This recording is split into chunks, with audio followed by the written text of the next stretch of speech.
Almoço Grátis, com Ricardo Galo. Salve, Ricardo Galo!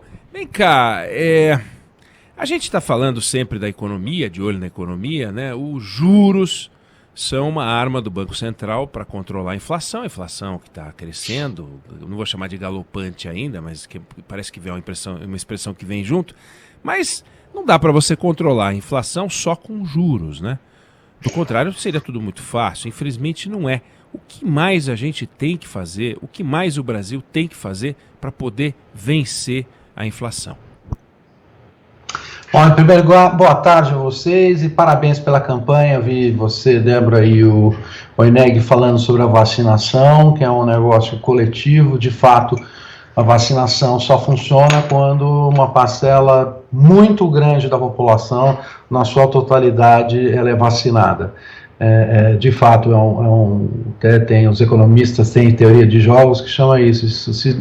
Você tem que fazer não para se proteger, mas proteger a todos, porque na medida que todos estão protegidos, você está protegido. Então é um jogo reflexo. Então, parabéns pela iniciativa, não se esqueçam de vacinar, vacinem-se rápido, aproveitem esses mutirões de fim de semana, molecada aí que vai aí na balada, aproveita, passa antes e toma usa máscara, né, sempre use máscara e toma uma vacinada aí no braço, não dói nada, tá bom? Bom, voltando à sua pergunta, de fato o Banco Central, a responsabilidade do Banco Central é manter a inflação em xeque, manter a inflação dentro de uma banda, tem um sistema de meta, agora isso é formal, já era formal, agora o Banco Central tem independência para cumprir esse mandato, está fora de qualquer pressão política, portanto tem todo o instrumental para combater a inflação. Como é que o Banco Central atua? Para isso, é interessante entender que o Banco Central ele não usa o juro tem duas maneiras de você combater no Banco Central. Você sobe o juro, a atividade econômica cai, a demanda cai, e com isso os preços caem. Só que isso tem um preço na atividade econômica e no emprego. Então, o que o Banco Central tenta fazer? O Banco Central, ao longo do tempo, vai criando uma coisa chamada credibilidade, de tal forma que a expectativa de inflação futura, o que os agentes acham que a inflação vai ser no futuro, não fica muito diferente ou muito distante da meta que o Banco Central quer. Com isso, os agentes não reajustam os seus preços, muito acima dessa expectativa. Quando o Banco Central perde credibilidade, isto é, quando os agentes econômicos, as pessoas que vendem produtos ou compram produtos, começam a acreditar que o Banco Central não vai ter coragem de subir os juros caso a inflação suba, a expectativa sobe e, com isso, os preços presentes sobem. Então, o Banco Central usa uma coisa chamada expectativa de inflação como métrica para ver se eles estão indo bem ou mal, se eles estão com risco de fazer com que a inflação suba ou não. Hoje, a expectativa de inflação no mercado para os próximos 2 anos está ao redor de 5%. Isso está nos preços dos ativos, né? Não é perguntar para economista, é perguntar para os operadores que falam a quanto você acha que vai ser essa inflação nos próximos 2 anos, o mercado te informa, 5%. Isso versus uma meta que está ao redor de 3,5%. Enfim, o mercado já está sinalizando para o Banco Central que a expectativa está acima da meta dele. Portanto, há um risco dos agentes continuarem a subir preços numa velocidade acima da meta. Então, o Banco Central não tem alternativa senão subir o juro para não perder a credibilidade e mostrar para os agentes, olha, ou vocês abaixam essa expectativa de inflação, ou nós vamos criar uma mini recessão, nós vamos apertar o juro, cair a demanda, e com isso a atividade cai e os preços caem. Então vai ser por amor ou por dor. Então os agentes tendem a optar pelo amor. Então espera-se que os agentes econômicos, agora, com essa alta do Banco Central, reduzam as suas expectativas e, com isso, a inflação desacelere. Numa situação normal, seria isso. Mas como você perguntou bem, você colocou muito bem, Oineg, tem um outro fator aí no jogo, que é um fator que não está na mão do Banco Central, e nem de nós da economia normal. É uma coisa que está na mão do governo. O governo é um agente muito importante na economia. Os gastos públicos no Brasil representam mais ou menos 30% do produto, do que é produzido.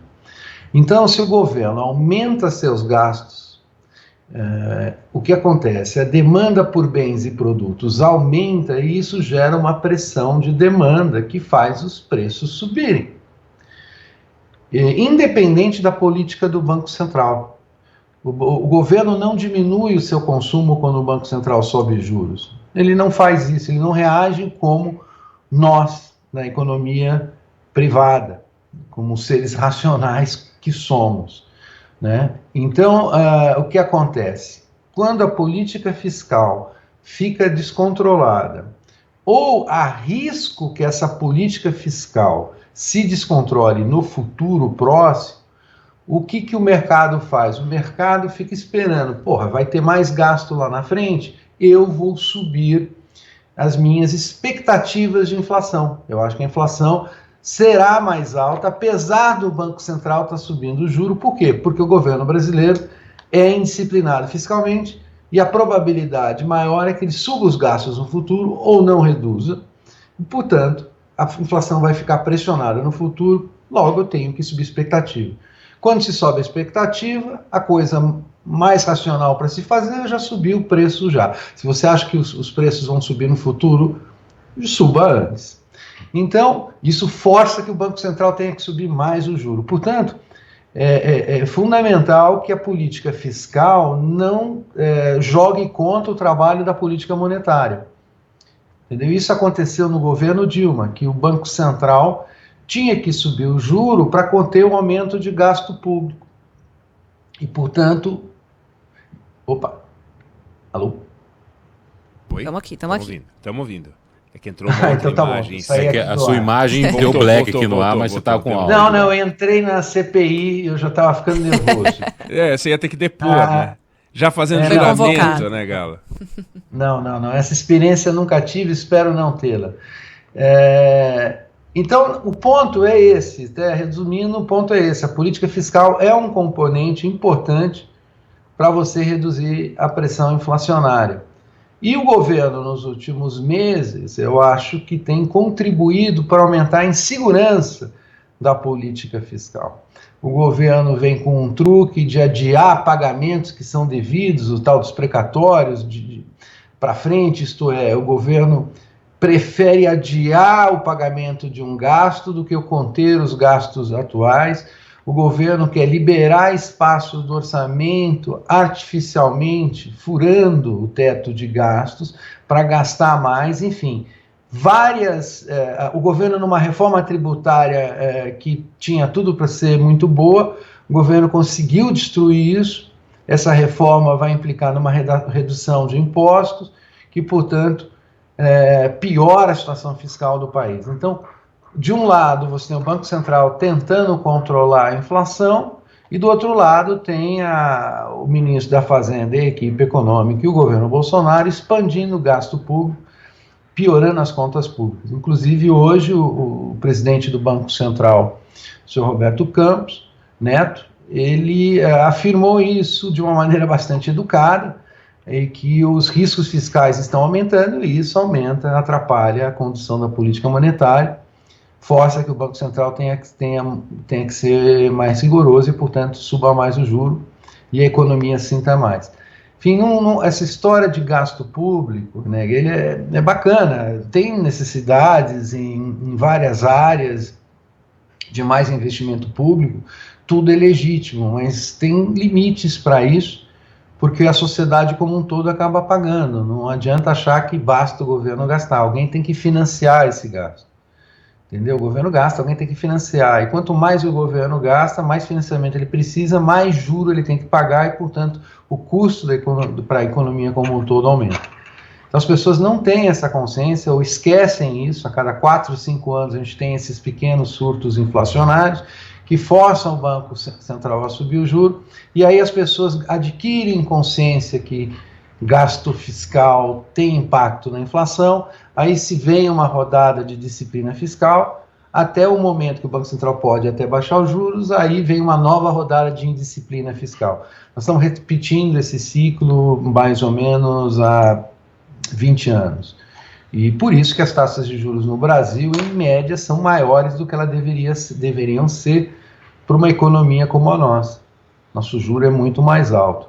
Então, nos Estados Unidos, quando a taxa de juros neutra, né, que eles chamam, que é a taxa de juros que o governo precisa pagar para manter a economia equilibrada, sem acelerar a inflação, sem acelerar a demanda, é da ordem de 0% acima da inflação. Então, se a inflação lá está 3, é 3 o juro. Aqui no Brasil é o dobro, quer dizer, se a inflação está 3, o juro real aqui no Brasil é de 3, portanto o juro de equilíbrio seria 6. Você fala, mas por que é tão diferente? É que o risco fiscal aqui é maior e não se confia tanto na condução da política monetária, porque se sabe que tem do outro lado um Estado que atrapalha. Então é isso, é um resumo tão simples quanto isso. Gasto público é necessário, todo mundo quer que o governo invista, mas precisa financiar de alguma forma. Ou você aumenta imposto, ou corta gasto em outras áreas menos prioritárias. Tem que se fazer escolhas. E o governo é muito ruim de fazer escolha. Os governos são muito ruins. O governo, quando... Isso que é populista. O populista é aquele que, quando tem que fazer uma escolha, vou gastar com o projeto A ou com o projeto B, qual é melhor? Tem que fazer uma escolha. Você tem que priorizar, porque o dinheiro é limitado. O populista, ele tem medo de fazer escolha, porque ele quer ficar popular com todo mundo. Então ele faz os dois projetos e com isso aumenta o gasto público, não cumpre o teto de gastos, cria truques contábeis para expandir o gasto, cria inflação. Então o populista é aquele plantador de inflação, porque ele tem medo de fazer escolha. Estadista escolhe, faz escolha. Escolhe, então, o que é escolher? Eu vou deixar de fazer algo, desagradar alguns setores da sociedade, para fazer outra coisa que eu, governo, acho prioritário. Meu plano de governo é esse. Minha plataforma eleitoral é essa. Você votou em mim porque eu tenho essa prioridade e eu vou fazê-la. Infelizmente, no Brasil, os políticos falam que vão fazer, onde vão investir e gastar. Não falam onde vão poupar. Tem medo de falar isso. Temos uma tendência natural a ser populistas. Nossos políticos são populistas na sua grande maioria, e hoje temos aí um caso mais que emblemático, que é o presidente da República, muito preocupado com a reeleição e pouco preocupado com a economia. Almoço grátis, Ricardo Galo, que volta a conversar com a gente na semana que vem. Abraço, brigadão. Um abraço para vocês.